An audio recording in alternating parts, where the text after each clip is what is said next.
요한복음 1장 12절과 13절 말씀 보시면 우리가 구원받아 하나님의 자녀가 되는 것에 대해서 이렇게 말씀을 합니다. 함께 봉독합니다.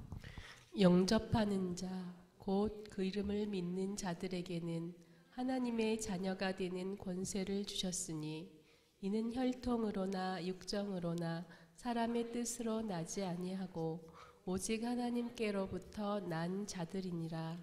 아멘. 아멘. 오늘 성경 말씀 보시면 우리가 어떻게 구원받아 하나님의 자녀가 되는가? 예수님의 이름, 예수님을 믿고 우리의 마음의 문을 열고 예수님을 맞아들이면, 영접하면 주님이 내 안에 들으셔서 나의 주인이 되어주시고 내가 구원받아 하나님의 자녀가 된다고 말씀을 합니다. 오늘 성경 보시면 우리가 구원받는 것을 뭐라고 말합니까? 하나님의 자녀가 되는 것이다, 그렇게 말씀을 하고, 왜 그런가? 하나님으로부터 우리가 낳기 때문이다라고 말씀을 합니다. 이처럼 우리가 구원받아 하나님의 자녀가 되는 것은, 구원받는 것은 하나님의 자녀가 되는 것임을 기억하시기를 바랍니다. 예수님도 우리가 구원받는 것을 니고데모와의 대화에서 뭐라고 말씀을 합니까? 우리가 성령 안에서 거듭나는 것이다, 다시 태어나는 것이다, 중생하는 것이라고 말씀해 줬습니다. 자, 그래서 우리가 구원받아서 하나님의 자녀로 다시 태어나게 됐는데, 과거에는 우리가 누구의 자식이었는가? 성경을 보면 우리는 진노의 자녀였다, 멸망받을 자녀였다고 말씀을 하고요, 우리는 마귀의 자녀였다고 말씀을 합니다. 마귀의 자녀였고 진노의 자녀였는데 우리가 하나님의 자녀가 됐습니다. 그래서 로마서 8장 15절도 이렇게 말씀을 합니다. 함께 봉독합니다. 너희는 다시 무서워하는 종의 영을 받지 아니하고 양자의 영을 받았으므로 우리가 아빠, 아버지라고 부르짖느니라. 아멘. 우리가 구원받아 하나님의 자녀가 된 것은 양자의 영을 받아서 우리가 하나님의 자녀가 된 것이다. 어떤 사람이 어느 가정에 양자 입양이 되면 그 가정의 부모의 자녀가 됩니다. 자녀만 되는 것이 아니고 그 가정의 자녀로서의 모든 권위도 다 갖게 되는 것이지 않습니까? 마찬가지로 우리가 하나님의 자녀가 됐다고 말씀을 하는데, 그래서 이제 우리가 하나님을 어떻게 부르게 됐는가? 아빠, 아버지라고 부르게 됐다고 말씀을 합니다. 사실 아빠나 아버지나 같은 말이니까 아빠, 아버지인데, 아빠라는 것은 아람어를 쓴 것입니다. 그래서 아람어로 아버지를 친근하게 부르는 말이 아빠입니다. 우리나라도 아버지를 아이들이 아빠라고 부르지 않습니까? 그런데 세계의 그 언어들을 보면 아마 엄마를 부르거나 아빠를 부르는 말은 비슷한 것 같습니다. 아마 아이들이 그렇게 발음을 하기 시작을 하지 않나 생각을 하는데, 아무튼 여기 아버지를 친근하게 부르는 것이 아빠인데 우리가 아빠, 아버지라고 부르게 됐다고 말씀을 합니다. 우리가 진노의 자녀였습니다. 마귀의 자녀였습니다. 그런데 우리가 뭐가 됐습니까? 하나님의 자녀가 됐습니다. 이것이 얼마나 놀라운 은혜인가? 오늘 1절인데 함께 봉독합니다. 아버지께서 우리에게 얼마나 큰 사랑을 베푸셨는지를 생각해 보십시오. 하나님께서 우리를 자기의 자녀라 일컬어 주셨으니 우리는 하나님의 자녀입니다. 아멘. 하나님께서 우리에게 얼마나 큰 은혜를 주셨는지를 생각해 보십시오. 그 은혜가 무엇입니까? 하나님이 우리를 너는 나의 자녀라고 말씀해 주셨습니다. 그래서 우리가 하나님의 자녀가 됐습니다. 이것이 놀라운 은혜라고 말씀을 합니다. 우리가 하나님과 교제하는 삶을 살아야 된다고 말씀을 드렸는데, 하나님과 우리와의 교제하는 아주 친밀한 관계를 말할 때에 아주 중요한 것이 하나님과 우리의 관계를 아버지와 자녀의 관계로 말씀하는 것입니다. 아버지와 자녀의 관계로 말씀을 합니다. 하나님은 우리 아버지가 되시고 우리는 그의 자녀입니다. 그래서 우리는 하나님과 깊은 관계 속에 살아가야 되는 것이고요. 날마다 하나님과 교제하는 삶을 살아가야 될 줄로 믿습니다. 그래서 하나님의 자녀라고 하는 것은 하나님과 교제하는 사람이다, 그런 얘기고요. 우리가 하나님과 교제하기 때문에 하나님의 자녀라고 말씀하는 것입니다. 그러면 우리가 하나님의 자녀, 하나님과 교제하는 하나님의 자녀라고 하는 증거는 무엇인가? 오늘 10절 말씀인데, 오늘 전체 말씀 중에서 중심이 되는 말씀인데 한 목소리로 봉독합니다. 이러므로 하나님의 자녀들과 마귀의 자녀들이 드러나나니 무릇 의를 행하지 아니하는 자나 또는 그 형제를 사랑하지 아니하는 자는 하나님께 속하지 아니하니라. 아멘. 여기 보시면 마귀의 자녀가 있고 하나님의 자녀가 있다고 말씀을 합니다. 아까 말씀드렸던 것처럼 우리는 마귀의 자녀였는데, 진노의 자녀였는데 하나님의 자녀가 되었습니다. 그런데 하나님의 자녀와 마귀의 자녀가 확연하게 드러나는 것이 있습니다. 오늘 성경은 두 가지를 말씀을 합니다. 하나는 뭐라고 말씀을 합니까? 의를 행하지 아니하면 그는 마귀의 자녀이고, 의를 행하며 살아가면 그는 하나님의 자녀라고 말씀을 합니다. 형제를 사랑하지 아니하면 마귀의 자녀이고, 형제를 사랑하면 그가 하나님의 자녀라고 말씀을 합니다.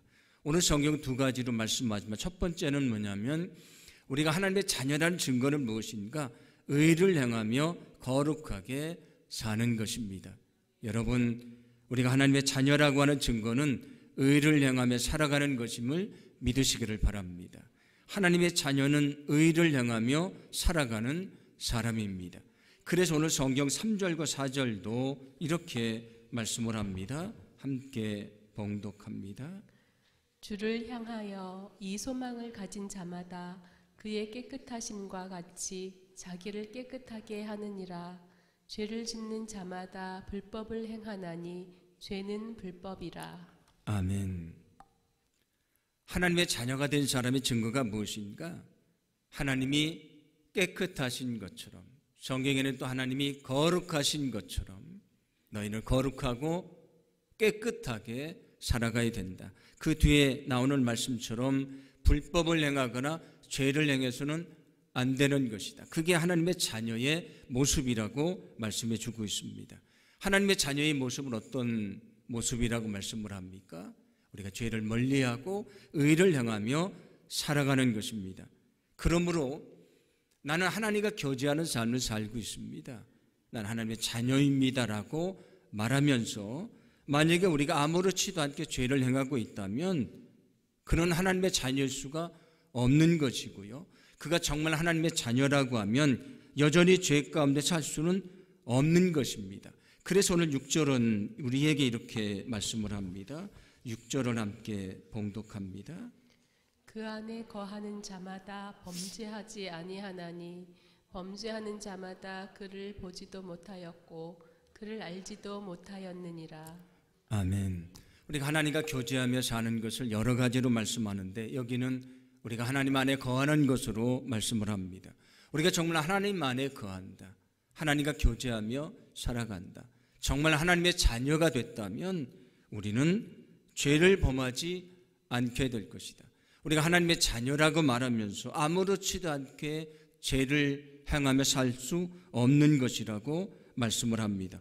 오늘 9절도 이렇게 말씀합니다. 9절을 함께 봉독합니다. 하나님께로부터 난 자마다 죄를 짓지 아니하나니 이는 하나님의 씨가 그의 속히 거함이요 그도 범죄하지 못하는 것은 하나님께로부터 났음이라. 아멘. 하나님께로부터 난 사람, 하나님의 자녀는 죄를 짓지 아니할 것이다. 왜냐하면 그 안에 하나님의 씨가 있기 때문이라고 말씀을 합니다. 이 하나님의 씨가 무엇일까? 성경을 해석하는 사람들은 여러 가지로 얘기를 하는데, 그 중에 사람들이 많이 얘기하는 것은 성령을 지칭하는 것이다, 그렇게 생각을 합니다. 하나님의 씨, 성령이 우리 안에서 우리가 죄를 행하지 않도록 우리를 지켜주신다. 때로는 우리가 연약해져 넘어질 때가 있지만 성령이 내 마음속에 죄를 깨닫게 하시고 나를 저 회개의 자리에 엎드리게 하시고 그리고 회개하게 하시고 용서받게 하시고 죄를 통해 깨어진 하나님과의 관계를 회복하게 하신다고 말씀을 합니다. 그러므로 누가 죄를 이기며 살 수 있는가, 의롭게 살 수 있는가? 성령을 따라 살아가는 사람입니다. 그래서 갈라디아서 5장 16절은 이렇게 말씀을 합니다. 함께 봉독합니다. 내가 이르노니 너희는 성령을 따라 행하라. 그리하면 육체의 욕심을 이루지 아니하리라. 아멘. 너희는 성령을 따라 살아가라. 성령 충만해야 된다. 그래야 너의 안에 있는 성령이 내가 죄를 행하지 않도록 너를 지켜줄 것이다. 혹 내가 죄를 범하고 넘어질지라도 회개의 자리로 돌아오게 하실 것이라고 말씀해 주고 있습니다. 우리가 구원받아 하나님의 자녀가 됐습니다마는 아직도 우리 안에는 죄성이 남아 있습니다. 우리가 구원받아 하나님의 자녀가 된 것을 칭의라고 말합니다. 의롭다고 칭해 준 것입니다. 의롭다고 인정을 해 준 것입니다. 그래서 우리를 뭐라고 말하면 구원받은 죄인이다. 구원받았지만 여전히 우리 안에 죄성이 있다 말씀을 합니다. 우리가 언제 완전한 의를 이룰 수 있는가? 우리가 천국에 가면 완전한 의를 이룰 수 있는데 그것을 영화라고 말씀을 드렸습니다. 그런데 오늘 성경은 하나님의 자녀는 죄를 짓지 않는다고 말씀을 합니다. 우리가 정말 전혀 죄를 짓지 않고 살고 있는가? 그렇지는 않습니다. 하나님의 자녀가 됐지만 여전히 우리가 실수할 때도 있고요. 우리가 유혹에 넘어질 때도 많이 있습니다. 그런데 여기 자녀가 죄를 짓지 않는다는 것은 어떤 말씀이냐면 두 가지를 말하는 것입니다. 하나는 의도적으로 죄를 짓지 않는다. 만약에 여러분이 의도적으로 죄를 짓는다면 하나님의 자녀로서의 삶을 살고 있지 않는 것입니다. 만약에 여러분이 죄를 꾀하고 있다면 하나님의 자녀일 수가 없는 것입니다. 하나님의 자녀가 된 사람은 의도적으로 죄를 짓지 않습니다. 우리는 그렇게 살아가서는 안 되는 것입니다. 때로 우리가 실수할 수는 있지만 의도적으로 죄를 짓는 것은 하나님의 뜻이 아니라는 말씀입니다. 두 번째는 지속적으로 죄를 반복하지 않는 것입니다. 우리가 실수하고 죄를 질 수도 있습니다. 근데 성령이 우리를 깨닫게 하신다고 말씀드리지 않았습니까? 우리를 회개의 자리로 나아갔는데 아무렇지도 않게 다시 그 죄를 반복한다. 그러면서 그 죄를 알지를 못한다면 하나님의 자녀일 수가 없는 것입니다. 성경은 그런 사람을 뭐라고 말합니까? 개가 토한 것을 다시 먹는 것과도 같고요. 돼지가 목욕을 한 다음에 그 더러운 것에 자기 몸을 던지는 것과도 같은 것이라고 말씀을 합니다. 우리는 그렇게 살아서는 안 되는 것이다. 만약에 그렇게 살고 있다면 우리는 하나님의 자녀일 수가 없는 것이라고 말씀을 합니다. 오늘 성경은 하나님의 자녀, 하나님께 교제하는 사람의 증거를 분명히 말씀합니다. 그것은 의를 행하며 거룩하게 사는 것입니다. 우리의 힘으로 살 수 있는 것이 아닙니다. 그래서 성령의 역사입니다. 우리가 기도할 때에, 말씀을 읽을 때에, 우리가 열심으로 예배하고 하나님을 의지할 때에 성령 충만하게 하시고요. 그 성령이 나를 통해서 죄악의 유혹을 물리치게 하시고 하나님의 자녀답게 의를 행하는 거룩한 삶을 살게 될 줄로 믿습니다. 우리가 이름만 하나님의 자녀가 아니고요.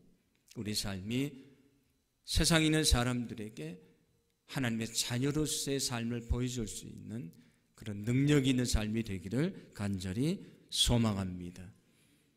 아까 10절 말씀에서 두 가지를 말씀하고 있다고 했는데 첫 번째는 우리가 의를 행하는가 의를 행하지 않는가, 그것이 우리가 마귀의 자녀인가 하나님의 자녀인가를 알 수 있다는 말씀을 드렸는데 두 번째는 뭐라고 말씀을 합니까? 형제를 사랑하는가 그렇지 않는가.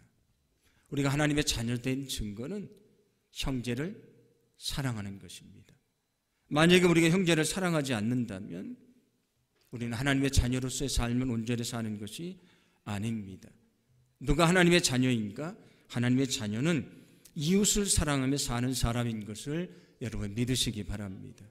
하나님의 자녀는 이웃을 사랑하며 살아가는 사람입니다. 오늘 성경 13절 말씀 보시면 너희가 믿음대로 살게 되면 사람들에게 오해를 받을 수도 있고 미움을 받을 수도 있다라고 말씀을 합니다. 그런데 이상하게 생각하지 말아라. 왜냐하면 세상 사람들의 가치관과 너희들의 가치관이 다르기 때문에 그들이 너희를 오해하고 미워할 수도 있다. 그것은 당연한 것이다. 너희는 그것 때문에 걱정하지 말아라 말씀을 합니다. 그러면서 이어서 뭐라고 말씀하시냐면 세상 사람들이 나를 공격하고 미워할 수 있지만 너희는 그들을 미워하거나 그들을 원수로 삼아서는 안 되는 것이다.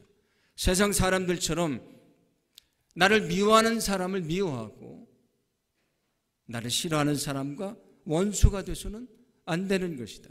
주님이 말씀하셨던 것처럼 원수일지라도 그를 용서하고 그를 위해 기도해 줘야 된다. 그를 위해 축복해 줘야 된다. 그 원수된 사람의 필요를 채워줘야 된다. 그게 주님이 원하시는 삶이라고 말씀을 합니다. 그러면서 우리가 왜 미워하지 말아야 되는가? 오늘 15절과 16절입니다. 함께 봉독합니다. 그 형제를 미워하는 자마다 살인하는 자니 살인하는 자마다 영생이 그 속에 거하지 아니하는 것을 너희가 아는 바라.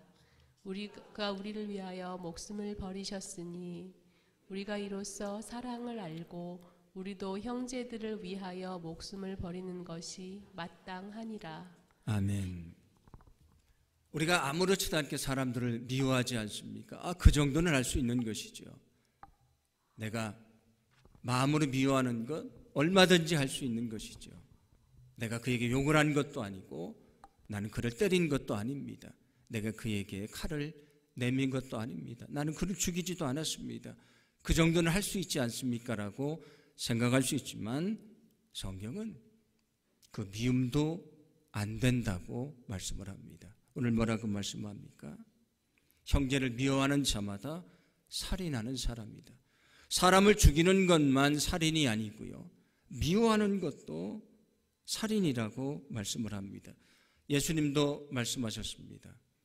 간음을 하는 것만 간음이 아니고 내 마음에 음욕을 품으면 이미 간음을 한 것이다. 우리가 마음속에 음욕을 품으면 이미 간음을 한 것입니다. 오늘 성경은 우리에게 사람들을 미워하지 말라, 그들을 사랑하라고 말씀해 줍니다. 왜냐하면 그게 하나님의 자녀의 증거이기 때문입니다. 그래서 오늘 성경은 이어서 우리에게 요구하십니다. 너희는 사랑하며 살아가야 된다. 그게 하나님의 자녀의 모습이다. 오늘 성경 16절부터 18절은 이렇게 말씀을 하는데 함께 봉독합니다. 그가 우리를 위하여 목숨을 버리셨으니 우리가 이로써 사랑을 알고 우리도 형제들을 위하여 목숨을 버리는 것이 마땅하니라. 누가 이 세상의 재물을 가지고 형제의 궁핍함을 보고도 도와줄 마음이 닫으면 하나님의 사랑이 어찌 그 속에 거하겠느냐. 자녀들아, 우리가 말과 혀로만 사랑하지 말고 행함과 진실함으로 하자. 아멘. 사랑하라고 말씀하시면서 구체적으로 몇 가지를 말씀을 하는데 16절을 보시면 예수님이 저 십자가에서 너희를 사랑한 것처럼 사랑하라고 말씀을 합니다. 그 사랑은 어떤 사랑입니까? 자기 생명을 내주는 사랑이다. 너희도 내 생명을 내주는 사랑을 해라. 그게 주님이 원하시는 사랑이라고 말씀해 줍니다. 17절은 뭐라고 말씀합니까? 이웃의 어려움을 외면하지 말아라. 만약에 내가 이웃의 어려움을 보고도 그를 도와주지 않는다면 너는 사랑이 없는 것이다. 그 진정한 사랑이 아니라고 말씀을 합니다. 만약에 그에게 필요한 것이 있다면 나의 것을 나누어 줄 수 있는 것, 그를 위해 아낌없이 줄 수 있는 것, 그를 도와주는 것, 그게 진정한 사랑이라고 말씀을 합니다. 만약에 내가 이웃에게 악을 행하지는 않지만 이웃에게 무관심하다면 역시 그것도 사랑이 아니라고 말씀하는 것입니다. 미워하는 것만 하지 말라고 말씀하는 것이 아니고 무관심하지도 말라고 말씀하는 것입니다. 18절은 뭐라고 말씀합니까? 말과 혀로 사랑하지 말라. 형식적으로 사랑하지 말라, 그런 말씀입니다.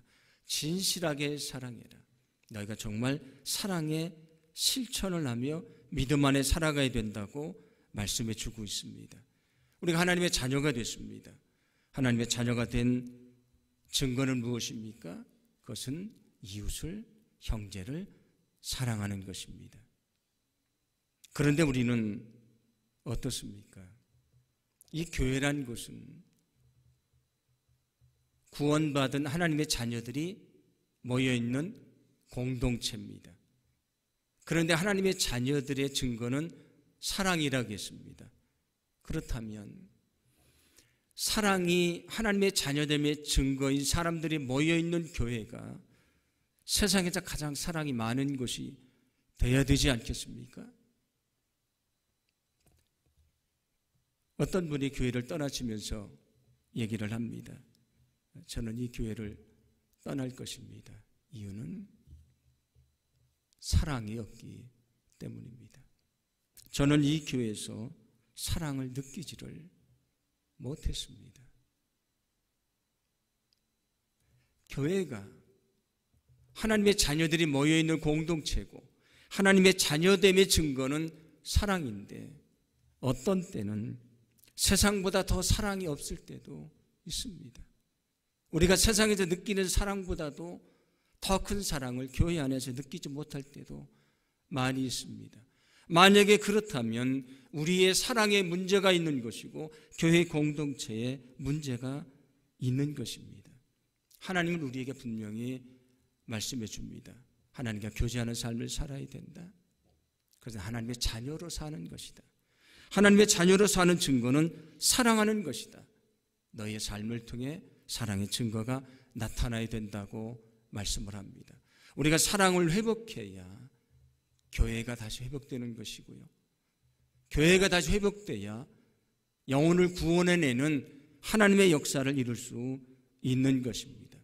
예수님의 십자가의 희생적인 사랑 하나가 인류를 구원했던 것처럼 여러분의 그 헌신적인 사랑 하나가 우리의 가정을 변화시키고요, 우리의 직장을 변화시키고 교회를 변화시키고 목장을 변화시키고 우리가 관계를 맺고 살아가는 사람들을 변화시키는 위대한 능력이 될 줄로 믿습니다. 하나님이 세상을 구원하시는 방식으로 택하신 것은 사랑입니다. 우리에게도 그 사랑을 요구하십니다. 늘 우리 마음속에 사랑을 품고 사랑함을 통해서 하나님의 자녀로서 늘 하나님과 교제하는 저와 여러분의 삶이 되기를 간절히 소망합니다.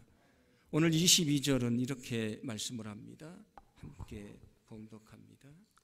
무엇이든지 구하는 바를 그에게서 받나니 이는 우리가 그의 계명을 지키고 그 앞에서 기뻐하신 것을 행함이라. 아멘. 우리가 하나님 앞에 간절히 기도하면 너희가 구하는 모든 것은 받게 될 것이다 말씀을 합니다. 그런데 이어서 뭐라고 말씀하냐면 이는 우리가 그의 계명을 지키기 때문이다. 그러니까 내가 계명을 지키지 않고 내게 위해서 아무리 부르짖어 기도해도 내 기도는 능력 있는 기도가 될 수 없는 것이고 응답될 수 없다는 말씀입니다. 누구의 기도를 들어주신다고 말씀합니까? 계명을 지키는 자의 기도를 들어주신다고 말씀을 합니다. 그런데 이어지는 23절 말씀 보시면 그 계명이 무엇인가? 그 계명이 무엇인가? 23절을 함께 봉독합니다. 그의 계명은 이것이니 곧 그 아들 예수 그리스도의 이름을 믿고 그가 우리에게 주신 계명대로 서로 사랑할 것이니라. 아멘. 예수 그리스도를 믿고 서로 사랑하는 것이다. 어제 말씀드렸던 것처럼 계명의 핵심은 요약은 사랑입니다. 오늘 성경이 말씀합니다. 너희가 정말 기도응답 받기를 원한다면 계명을 지켜라. 그 계명이 무엇인가? 너희가 예수님을 믿는 것처럼 그 믿음으로 서로 사랑하며 사는 것이다. 만약에 우리가 다른 사람을 사랑하지 않고 그를 미워하고 정죄하고 분노를 품고 하나님 앞에 엎드려서 내 기도를 들어주십시오라고 기도하면 어찌 하나님이 우리의 기도에 응답해 주시겠습니까? 우리가 주기도문을 통해서 기도하는 것처럼 내가 다른 사람을 용서해 준 것처럼 내 죄를 용서해 주십시오라고 해야 주님이 우리의 기도를 듣지 않으시겠습니까? 나는 다른 사람을 용서하지 않으면서 주님 앞에 가서 하나님 나를 용서해 주십시오 말하면 하나님이 과연 그 기도를 들으시겠습니까? 오늘 성경이 그 말씀을 우리에게 들려주는 것입니다. 제가 어느 분의 간증을 책에서 읽었는데 하나님 앞에 열심히 기도를 했습니다. 정말 열심히 했는데 하나님의 기도를 외면하십니다. 하나님이 원망스럽습니다. 왜 내 기도를 응답해 주지 않으시는 건가? 그런데 오늘 22절 23절 말씀을 그가 성경을 읽다가 알게 됐습니다. 기도가 응답되지 않는 장애물이 있는 것입니다. 그것은 바로 사랑이 없는 것입니다. 왜냐하면 그는 마음속에 도저히 용서할 수 없는 사람 마음에 품고 그를 증오하며 하나님 앞에 기도했던 것입니다. 그는 이 사실을 깨닫고 하나님 앞에 엎드려 기도하고 그리고 그를 만나서 그를 용서하고 화해합니다. 그리고 정말 편안한 마음으로 기도할 때에 자기 기도가 응답되는 하나님의 은혜를 경험했다는 이야기를 읽은 적이 있습니다. 여러분, 우리의 사랑 없음이 기도의 장애물이 될 수 있는 것입니다. 여러분, 오늘 성경 말씀처럼 진심으로 사랑하시고 그리고 사랑하며 사시면서 하나님의 도우심을 기대하시고 믿음으로 기도하기를 간절히 소망합니다. 우리의 사랑을 보시는 주님께서 그래 내가 다른 사람에 그렇게 많이 베풀어 주니 나도 너에게 많은 것을 주겠다 말씀하시고 우리의 기도에 응답해 주실 줄로 믿습니다. 오늘 24절은 이렇게 말씀합니다. 함께 봉독합니다. 그의 계명을 지키는 자는 주 안에 거하고 주는 그의 안에 거하시나니 우리에게 주신 성령으로 말미암아 그가 우리 안에 거하시는 줄을 우리가 아느니라. 아멘. 계명을 지키는 자가 주님 안에 거하고 주님도 우리 안에 있게 될 것이라고 말씀을 합니다. 우리가 계속 말씀을 나누고 있는 하나님과 교제하는 삶을 살게 될 것이다. 하나님의 자녀로서의 삶을 살게 될 것이라고 말씀을 합니다. 그런데 앞에서 말씀드렸던 것처럼 계명의 핵심은 사랑입니다. 우리가 정말 사랑할 때에 하나님과 깊은 교제가 가운데 있게 될 것이고요. 하나님의 자녀로서 날마다 기쁨이 충만한 그런 거룩한 삶을 살게 될 줄로 믿습니다. 오늘 성경 말씀처럼 하나님의 자녀로서 세상의 죄를 미워하고 의를 행하며 사랑함으로 하나님의 자녀로서의 온전한 삶을 살아가시고 우리의 삶을 통해 하나님께 영광 돌리시는 거룩한 삶이 되기를 간절히 소망합니다.